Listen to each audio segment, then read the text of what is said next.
So, welcome to this another episode of Another Apparently one. Another one. So basically, on this episode, we wanted to talk about a phenomenon called UK. Ladan is going to go into a little bit more detail as to what UK means, because you're probably thinking UK just means United Kingdom, but actually it doesn't. It's something else. It has another meaning, but she'll explain that a little bit more. We wanted to have a theme for our podcast. We're going to have a mini series called the UK series, and we're just going to talk about all things UK. Ladan, now can you please explain what UK means? So it doesn't just mean United Kingdom. Although we were speaking about this earlier this week, it's gotten to us to the extent where you're now avoiding saying UK. It's affected us psychologically, right? It's completely destroyed my mental health, but what the fuck does it mean? Because, okay, so UK is basically the United Kingdom in decline.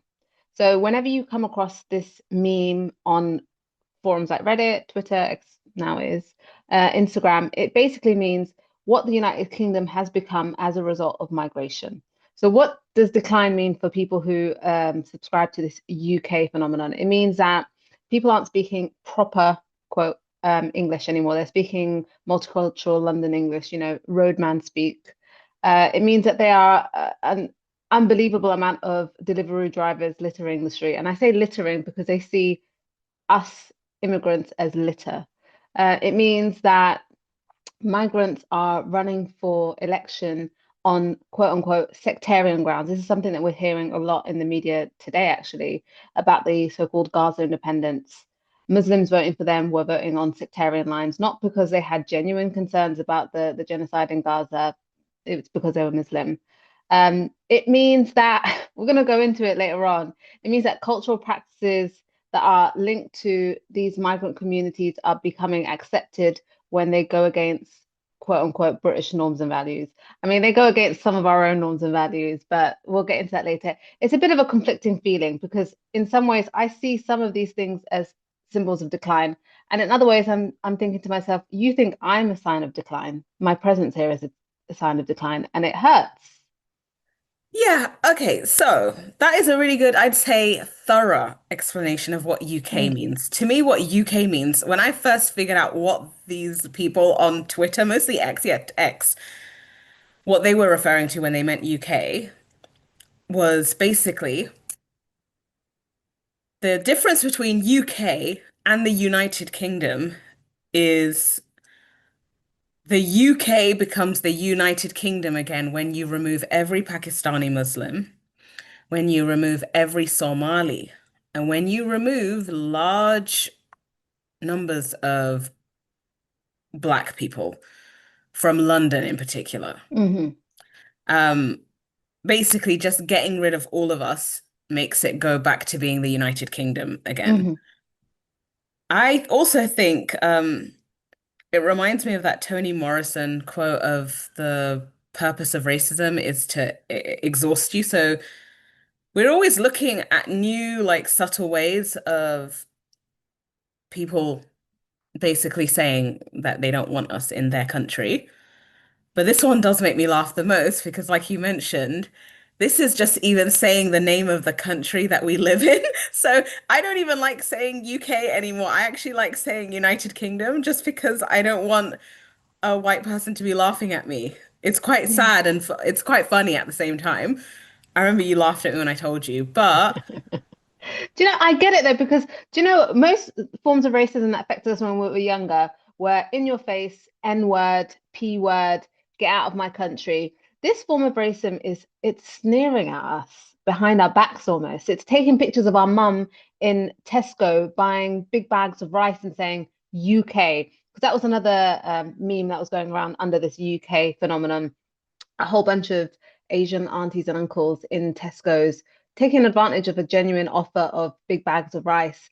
And, maybe they were elbowing each other out of the way. It's a British thing to do to grab a bargain, right?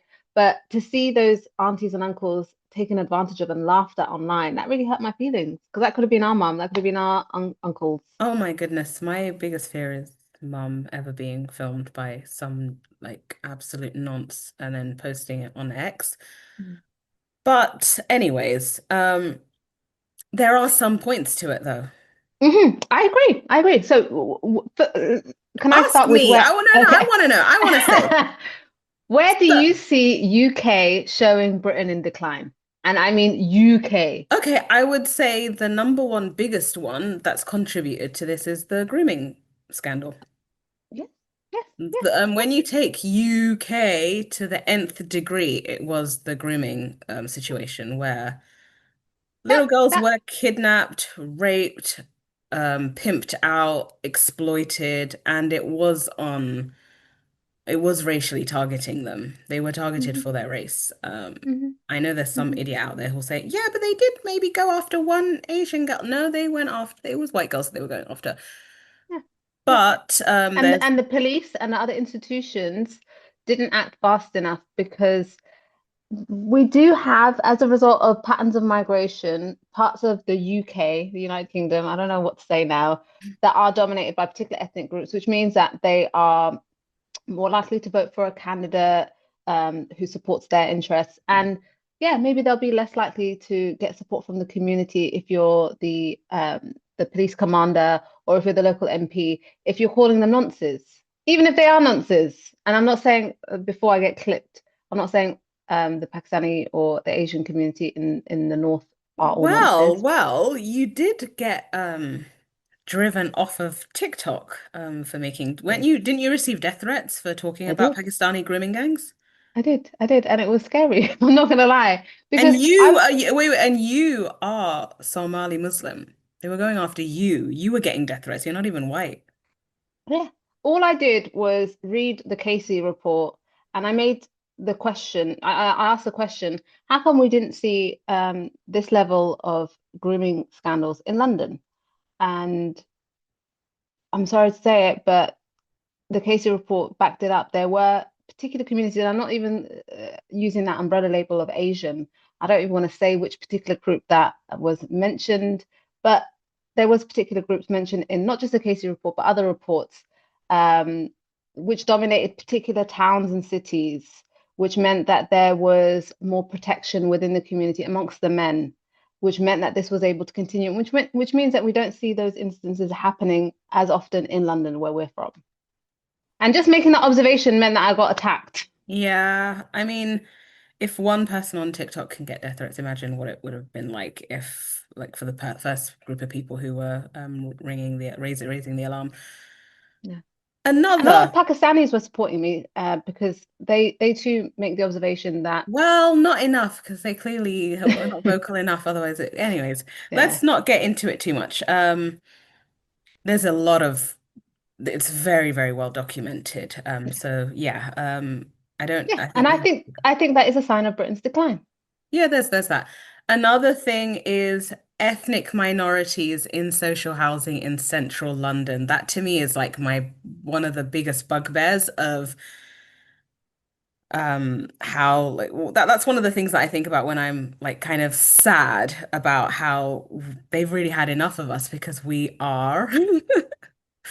Hey, we're recording live from social housing. Yes. Reporting to you live from central London social housing. I mean, at the end of the day, we were raised here. What are you going to do when you're a child? Say, hey, some white person on Twitter is going to be upset with me. Mommy, Daddy, why don't you move me into market rate renting? Fuck you. Which we can't afford. This is the thing. I don't want to even explain myself. Yes, we like a lot of working and poor I mean, we weren't even working class when we first arrived. We were desperate refugees. Um, but that's who social housing was designed for. It was designed to make sure that we didn't have ghettos forming where the rich are on one side of town and the poor are They on the don't other. care though. That's a great. I used to think that when I, the whole purpose of social housing was for the doctor to live with the single in the same block of flats. Yeah, but today it's I don't give a shit. I want it to just be white people Yeah, only. That's what they're thinking. So it doesn't matter. Like we don't fit into this working class paradigm. yeah. It doesn't Even though work we with us. are. We have No, members of our because family who work working for the class, NHS, who but are working cleaners. Yeah, that's great. But working class is something that's sort of been romanticized to a point where it becomes almost a high social status in and of itself if you are white working class. Mm, But it never used to be like that. They used to be seen as the riffraff. dregs of the riffraff. Yeah, I was just making a comment about that the other day on TikTok. I remember growing up, TV shows like Benefit Street, The Scheme, um, Little Britain, the Vicky Pollard skits. That was a demonization of the working class or the underclass. And there was this whole trend of imagining that social housing was being taken advantage of by white working class or underclass girls who would get quote unquote knocked up for a flat. This was an ongoing, almost meme of that era. And look at them now, like you're complaining about the decline in birth rate. Maybe you should have been a lot kinder to those white working class girls who were having white babies. But then Yeah. again, were they not having white babies? Were they having No, they were mostly white, but Yeah. it didn't matter to them. They just saw them as vermin and who shouldn't be reproducing. It was very classist. But now those Yeah. same girls who were getting demonized in the press for taking social housing with their, out of wedlock children are now protesting outside migrant hotels. So as the pink ladies, it's unfortunate. There's no such thing as class solidarity in this country. What does pink ladies mean? You just said. So there's these new groups forming. I don't know if you've heard of them, called the Pink Ladies, who are protesting outside migrant hotels to say that these migrant hotels are full of unchecked men Mm. and they are a threat to girls and women in the local communities. I always question though, do they check other men? Which men on the streets of London or the UK are checked? I think the optics are not good when you see a man from Sudan or Eritrea or Afghanistan. We're not seeing too many Somalis, so that's why I didn't even include Somalis in that I because the know, I numbers know, are I know. declining. No, The of numbers are declining, but we of are a Somalis coming in good on boats. But what I'm trying to say is the number the optics are not good. I mean, you look at it, come on, the videos that you see of someone there was this woman, I think she's Egyptian, I forgot her name, but she was on Layla news Cunningham. Layla Cunningham, and I think she kind of made a point about the difference. I don't like calling anyone a homegrown rapist because that's disgusting. What the fuck? This is not a vegetable. Like, what do you mean homegrown rapist British versus stamp yeah, of approval. That's a good yeah, rapist. made in Britain. I Like mean, the milk. yeah, or the beef, but she was arguing with Stack. I don't want to even say his name. He's that annoying comedian, Munya. Munya, yeah. I don't want to say his last name because I Munya Kawabunga. can't. Yeah, so they were arguing on Newsnight about like the demonization, and she's saying, "No, we're not demonizing them. Of course I'm going to call it out when I see migrants doing this." I mean, she's Egyptian. I there was an Egyptian guy who raped a girl on in Brighton Beach the other day. So I look at it Yeah, and I just with think an Iranian. And with an I'm just thinking to Iranian, myself, how do they even buddy up to do this? I know Like, what do they have in common? Rape. Sunni and Shia, Sunni and Shia coming together.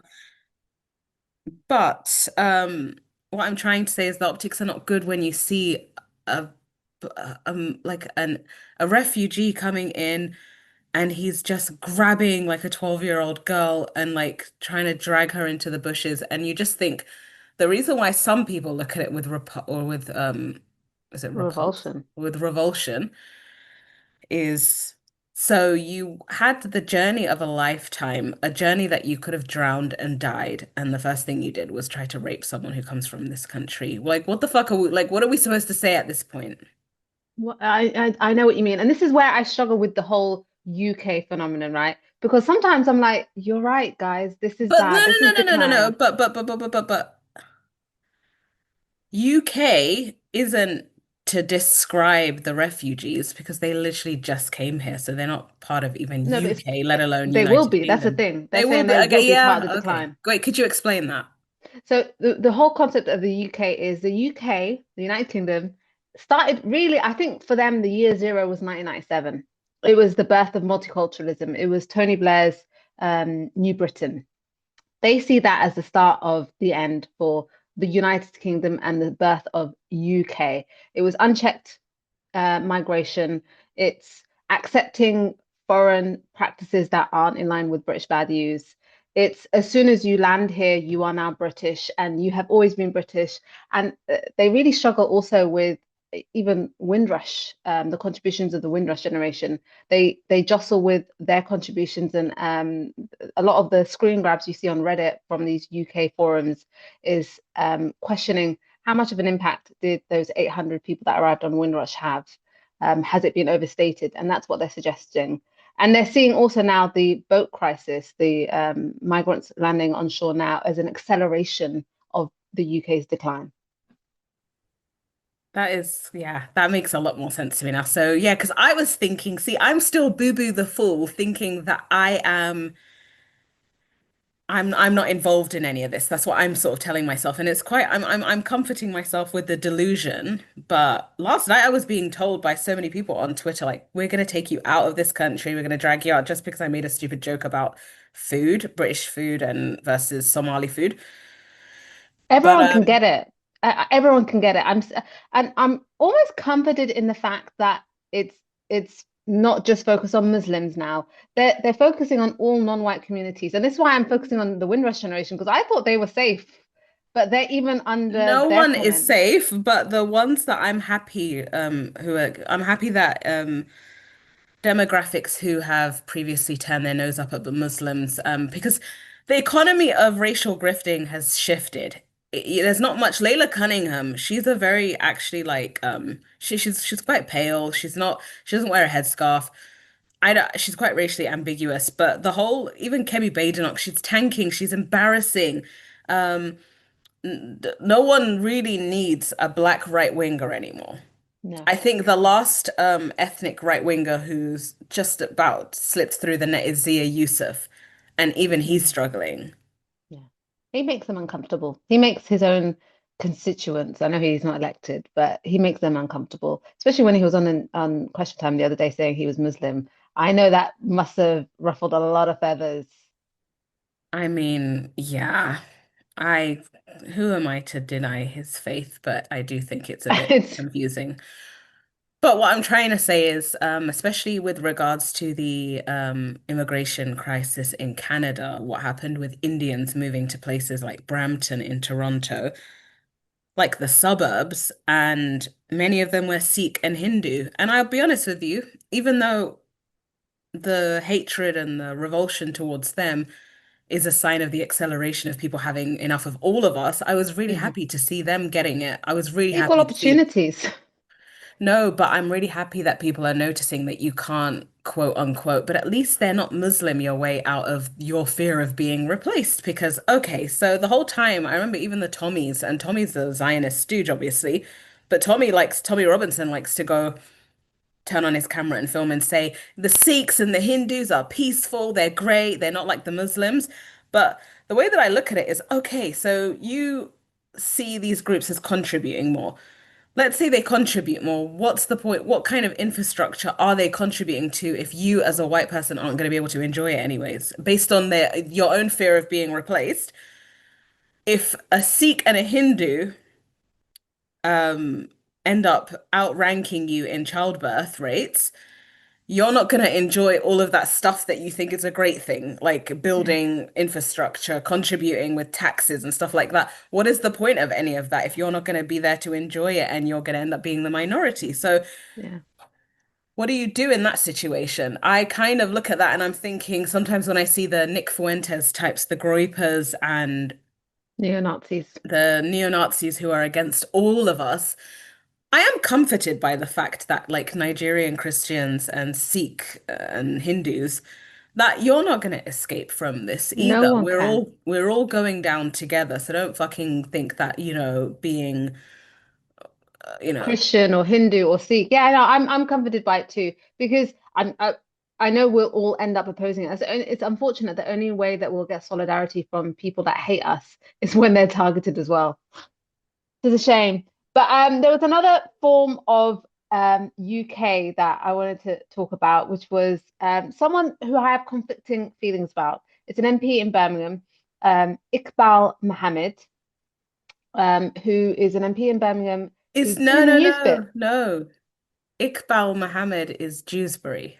Dewsbury. Ayub Khan is Birmingham. Oh, geez, sorry. This is really embarrassing. I did not confuse the two of them.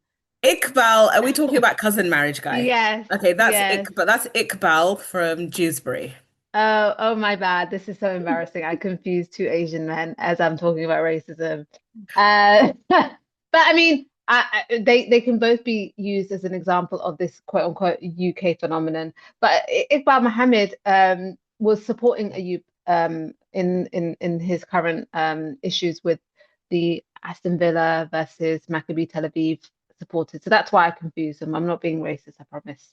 But Iqbal Mohammed was in the news a while ago for what was he on the news for, Alia? Well, this was shortly after he got elected as an MP last summer, 2024. It wasn't in his maiden speech, at least, which I was really happy. Is it called a maiden speech when you're a Yeah. man? Okay. Oh, that's a good question. I don't know, master speech? I don't know. Yeah, yeah, that's a good point. It wasn't in his inaugural speech, but Hmm. Homeboy went on up to the podium in Parliament and was more or less not condemning cousin marriage. And I can't think of any other. I can only say that he was defending it at this point. I And don't know. this Yeah. is where I feel a little bit conflicted about the whole UK phenomenon because sometimes they'll take instances like an MP for an area like Dewsbury um, speaking in Parliament about how cousin marriage isn't so bad. And then I'll think to myself, hey, maybe they had some points because of all the things to talk about when it comes to Dewsbury. You could talk about the absolute dire levels of private housing available in Dewsbury. I hear that it's a lot of slum landlords profiteering from a desperately poor community. Um, you could talk about the medical impact of cousin marriage. If you are going to talk about cousin marriage, you could talk about the strain on the NHS. So many things rather than what he did. Yeah. Why do you think cousins get married? Like, do you think I think it's to keep things in Yeah, not obviously, but keeping money and property in the family and yeah. also control. Yeah, I would say that particularly it's an economic thing. Um, if you have any Asian friends, it's similar to us, but I think it's a little bit more accelerated. They have a lot of issues with property disputes back home. I mean, we Mm. have issues with property disputes back home as Africans, but to them it's the nth degree. There's lots of conflict between brothers, and the best way to resolve it is to marry the siblings' children together to quash the beef, so to speak. Sounds kind of gross. Not issues that should concern an MP in the United Kingdom. Iqbal Mohammed. Thank you, Mr. Speaker. As the Right Honourable Member for Basildon and Billericay states, there are documented health risks with first cousin marriage, and I agree this is an issue. This is an issue that needs greater awareness on. Virginity testing, forced marriages, and the freedom of women must be forced marriage must be prevented, and the freedom of women must be protected at all times. However, the way to redress this is not to empower the state to ban adults from marrying each other, not least because I don't think it would be effective or enforceable. Instead, the matter needs to be approached as a health awareness issue and a cultural issue where women are being forced against their will to undergo marriage. In doing so, it is important to recognise for many people this is a highly sensitive issue, and in discussing it, we should try to step into the shoes of those who perhaps are not from the same culture as ours, to better understand why the practice continues to be so widespread. An estimated 35 to 50% of all sub-Saharan African populations either prefer or accept cousin marriages, and it is extremely common in the Middle East and in South Asia. First of all, what the fuck? So my issues with that is it's why are you talking about it? Why don't you, if you're going to talk about it, why aren't you just saying, yeah, I want it to stop? Because he knows that people won't vote for him if he actually stands against it. But for him to, he definitely had an agenda which must be pro cousin marriage. There's only one way of looking at that. I don't. Yeah. I think the rest, he was addressing points about, he was saying things like women's rights, that kind of stuff. But I think that was just You know how speechwriters work. At I the end know, of the I know. day, It's just to say, we don't want any forced marriages, but we've got to understand that cousin marriage. First of all, I want to say also, why are we in it? I didn't know that sub-Saharan Africa was high in the incidences of cousin marriage. Middle no, East, but yes. there's also we don't own into sub-Saharan Africans are not um, ethnically dominating large parts of the UK and practicing that. So I don't know why he's throwing other communities. And also, if you want to talk about Middle Easterners having cousin marriages, you just go to certain specialist hospitals in central London, and you can see exactly why they're bringing their very severely disabled kids. They're the rich ones, by the way. I used to work in Qatar and the Middle East. First of all, it's part of government policy to test each marriage, to test for any instances of um, consanguinity. I can't say the word, but Like genetic, genetic issues from close relations. And I had a number of students who were fun fundamentally disabled because of their cousin parents. I had one child in my class who was had a severe curvature of the spine that was related to um, her family history of cousin marriage. Not her parents, unfortunately, but her grandparents and their grandparents. It's very depressing. but also I do think what he's basically saying is you guys are not a part of our community, so you'll never understand it. But I'm sorry, but a domestic abuser can say to the police, you're not a part of my marriage, so you don't understand it. I look at that and I sometimes think, no, intervention is sometimes needed to protect vulnerable people. And if that means a future child, Yeah. then why There not? should be there should be no I think you mentioned in that speech cultural sensitivity around the issue of cousin marriage. There isn't there isn't cultural sensitivity about other harmful practices. Why should there be cultural sensitivity about this one? There wouldn't be cultural sensitivity around Jehovah's Witnesses and their refusal to do blood transfusions, which sometimes lead to That the should be condemned too. exactly that should be and no, but I think people would be comfortable condemning that. Mm. People would be it's happening again where you're tiptoeing around that particular community and then the fallout happens 30 years later. And I just think, no, why can't people just do something about it now? But my question is, and I guess the whole point of this series, the UK Yes. series, is what is the point of us having this discussion if we're going to be kicked out anyways?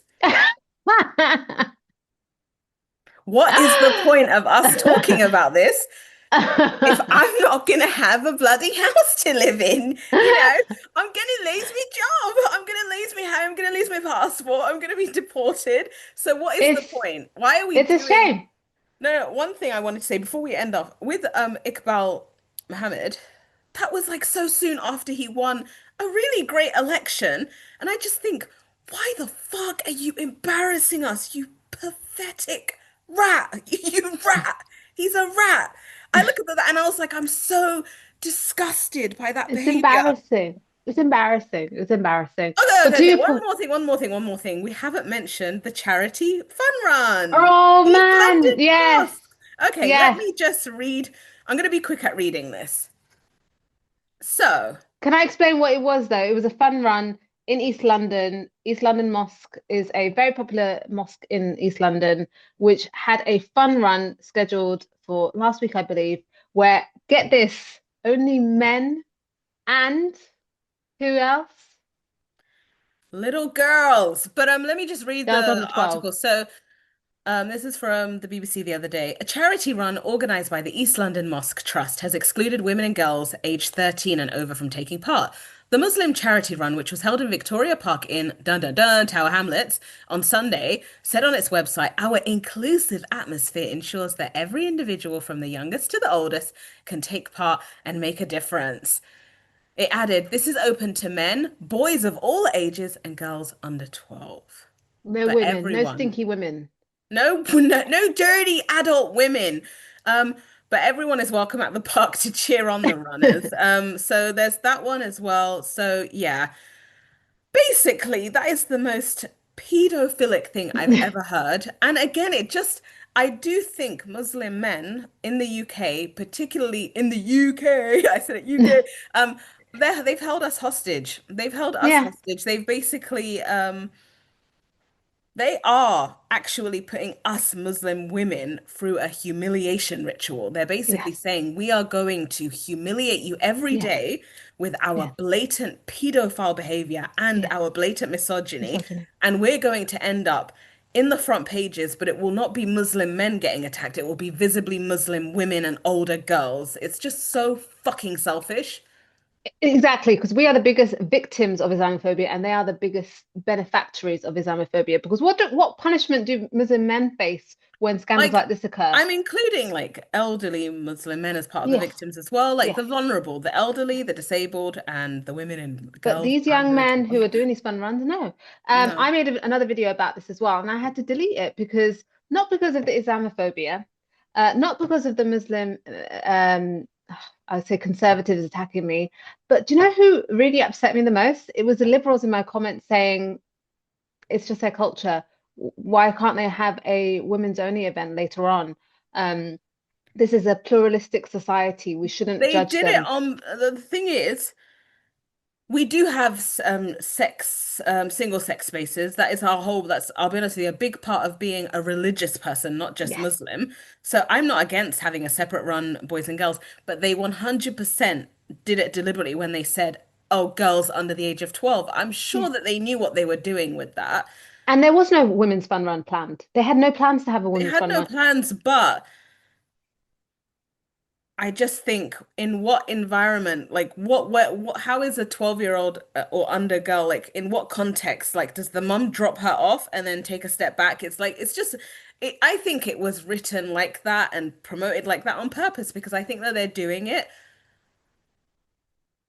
because they don't care. I think it's the whole point of it is they don't give a shit. It's Yes, because obnoxious, if it's we speak up, stupid. then we'll get Islamophobic attacks as Muslim women. And if we defend them, they get supported as well. So it's like win-win. Well, I've kind of had it with that. So yeah, anyways, it's really kind of shit being a Muslim at the moment in like I'm finding it really quite difficult to like associate with the with most of our community in the UK. It's not like this in the US. They are less moronic over there. Yeah. It's because they have more money. That's my conspiracy theory. I think No, I think they don't have as many of a certain group of the people doing no, that. it's more diverse. It's more diverse. The Muslim community in America is much more diverse. But I do think the reason why they're able to cut themselves off from wider society as much is because they're poorer. Well, I don't know why I'm saying they. We are we are part of the Muslim community. We're poorer. But there's We're other communities who are in poverty and working class and they don't behave like that. Why is poverty always used as an excuse for the most degenerate and backwards behavior? good point. I don't know. We I need to kind delve of into don't. this. We need to delve into this. And that's why I think it's important that we do this UK series because we now understand what UK is. We've got conflicting feelings about when it is valid to single out the decline of the UK in the Muslim or the minority spaces and when it actually is just pure racism. There was one that I did want to talk about before.